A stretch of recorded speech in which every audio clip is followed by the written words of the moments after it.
Hello, friends, and welcome to another episode of the This Is Gonna Hurt podcast with Jay Gordon Duncan and the Capitalize Your Best podcast. Friends, thank you so much for rejoining us, being back again.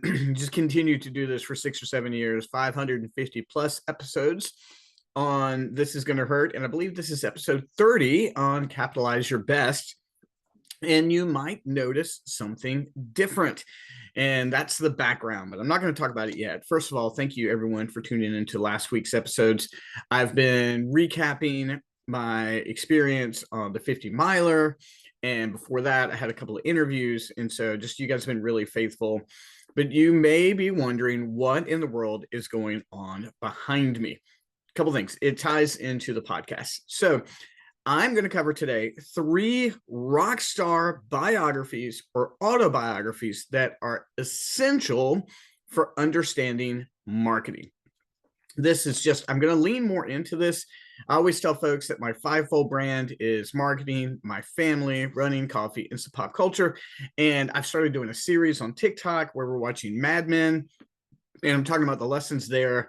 But music and rock and roll and heavy metal have just been a part of who I am since I was a little kid. And I want to share 3 rock star biographies and autobiographies that are essential for understanding business and marketing.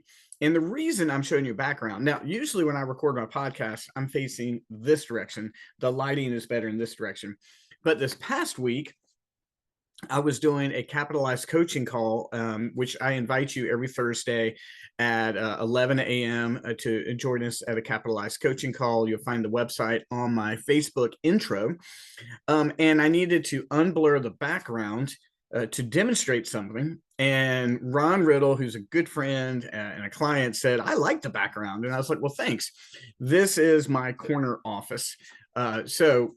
Looks different in each direction, but I usually don't show this direction because professionally, when I'm having meetings and I'm in my tie, I'm not usually showing KISS posters and all my tchotchkes on the wall. So before I hop into the 3 books, let me tell you what you're looking at.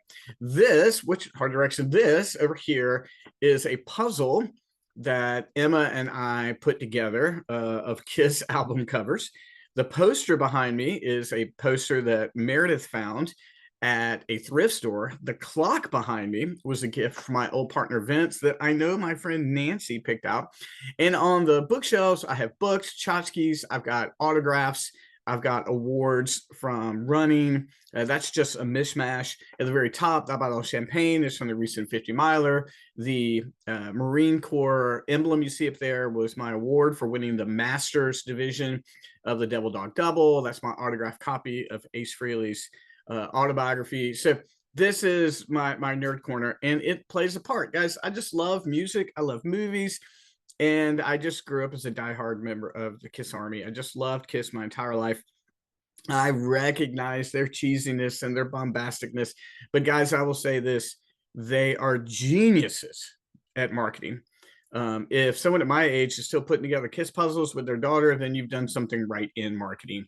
They're one of the few bands in the world that when you see them, you have an idea of who they are. It's like them and the Beatles. Like if you show me the bass player for the Eagles, the world's gonna be like, I don't know who that is. You show people a picture of KISS across the world, there's a great chance they're going to know who they are. They're marketing geniuses. They've got some marketing stumbles, no doubt. But this is my my corner. You can see I've got books over here I'm reading. Those are my go-tos.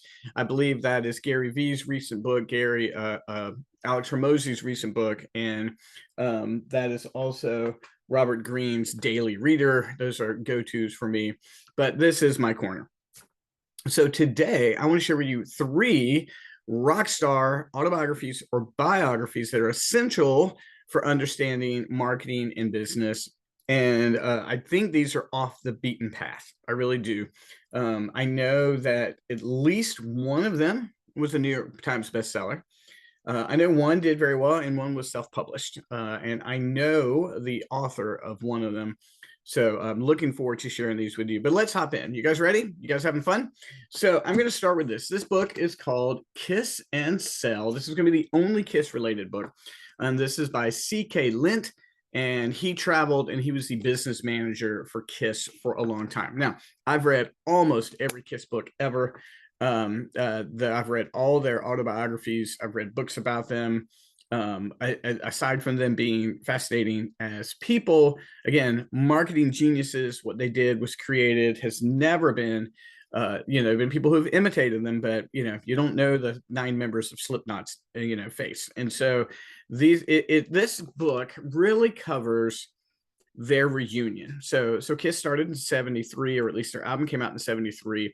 They had this massive wave of popularity, began to wane, and in 83 they took their makeup off.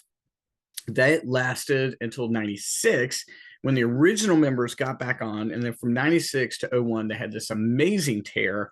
The reunion tour, they put out an album, they had a farewell tour, and then the original band broke up and they got new people to wear the makeup, and then they just continued on. And so their last show in makeup was December of 2023.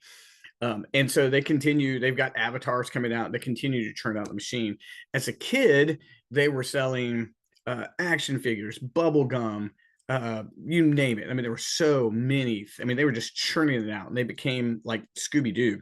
They even did a Scooby-Doo movie. But in 96, their brand was dead practically. They came back, they put on a reunion tour that went on for 96 to 01 until the original band broke up again.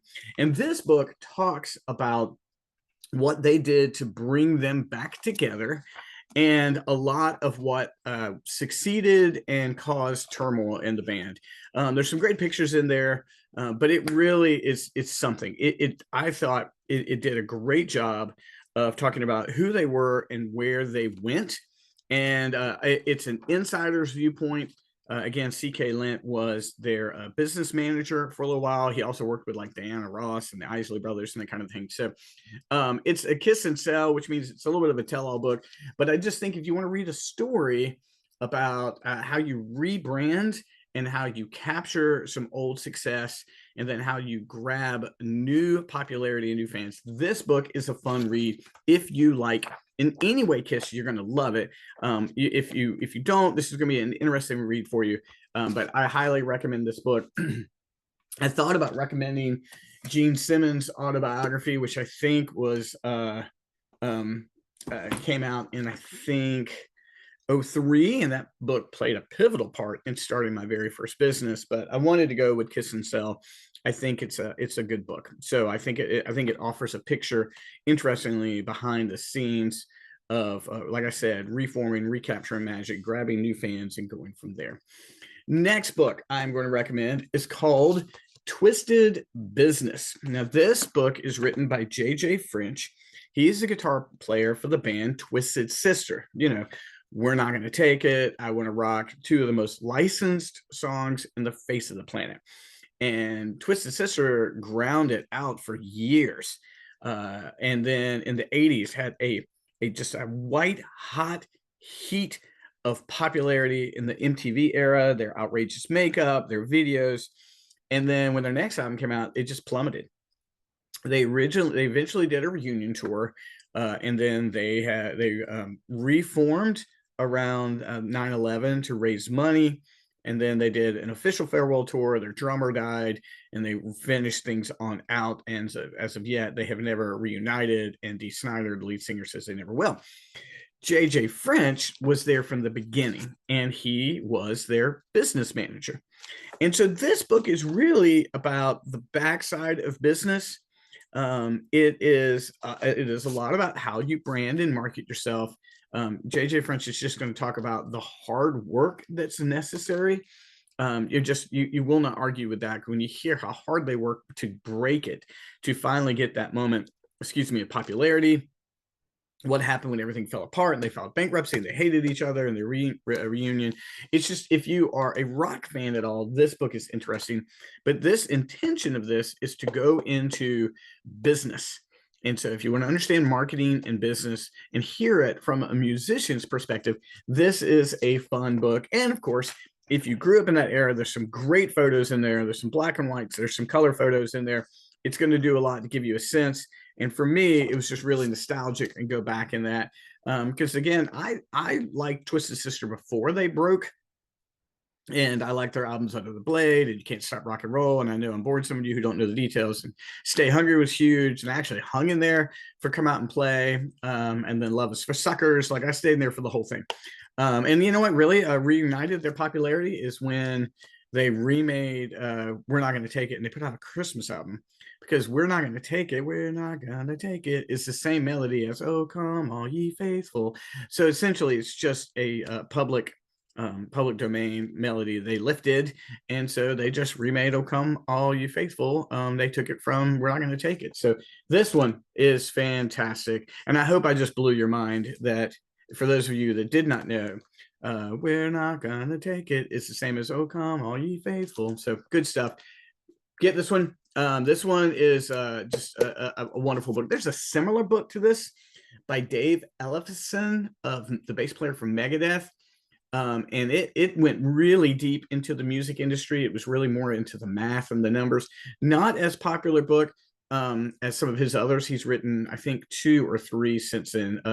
But David Ellefson's autobiography, I just thought was interesting. His book on business and music industry was really good. But this one I'd recommend. Now, the third one, I just this one I love. I have mentioned before, and he's been on the show, if I'm not mistaken. I know he's been on the show twice, if not 3 times.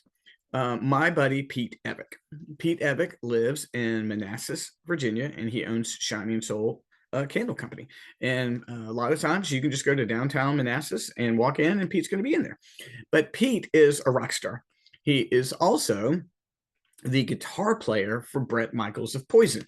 And up until this year, Bret does 100, 150 shows a year. And Bret has been pausing this year a lot for his just his physical health. Bret has diabetes, and he's got to be careful. So Pete started out in a band. Well, he had one band, but he had a modicum of success in a band called Evick. And then he moved into the role with Bret. He's got an Ultimate Acoustic show right now. But Pete has 2 books. Pete put out this book about a year and a half ago, and it's called MTV Famous. And the reason he calls it MTV Famous is for several reasons. But Bret Michaels had a series of success on a reality show called Rock of Love, where women, it was a dating show, competed for Bret's affection. Pete's on that show, and Pete co-wrote the theme song for Rock of Love. And it was his height of fame in terms of like the pop culture scene.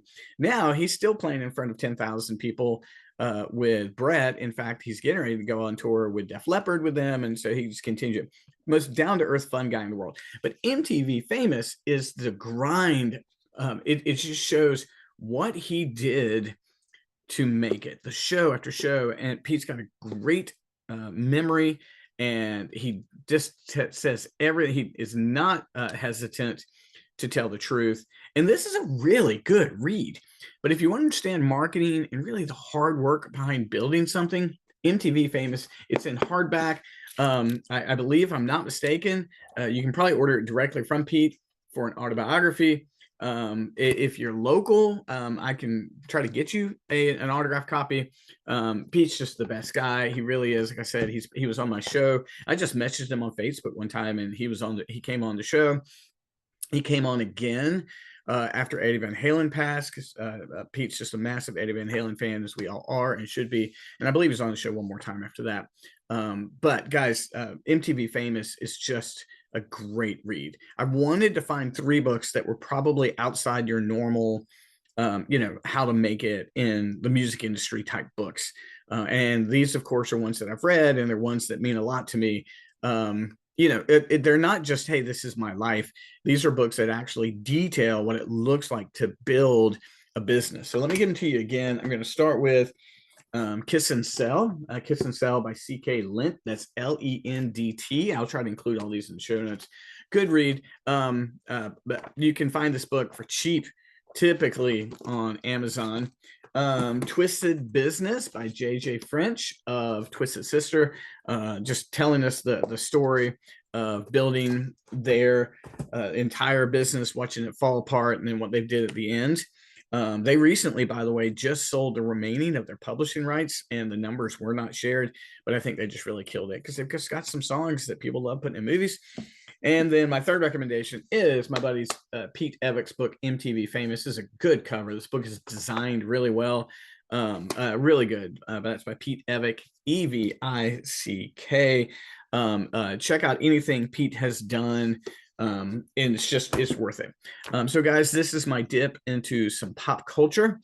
This is I'm just a music rock nerd.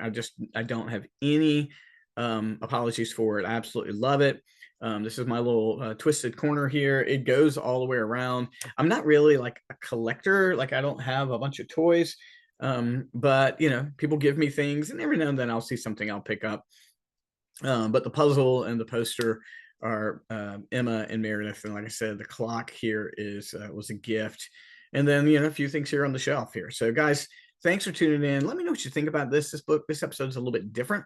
It's a lot of fun, and I would love to get your opinion on it. And if any of you actually go get the books and start reading them, I really would love to see what you think about that. So we're going to start mixing more of this into here. I'm starting doing a better job of just making my passions for music and pop culture and marketing, how they all collide. Thinking about doing episodes on certain movies and episodes on episode, you know, like I said, I'm doing a TikTok series right now about the episodes of Mad Men. I think I'm going to keep that up. I've only done 3 videos so far, but they've gotten a good response. So guys, thanks so much. Let me know what you think. And as always, I can't wait to see you again next week. Thanks so much. Bye-bye.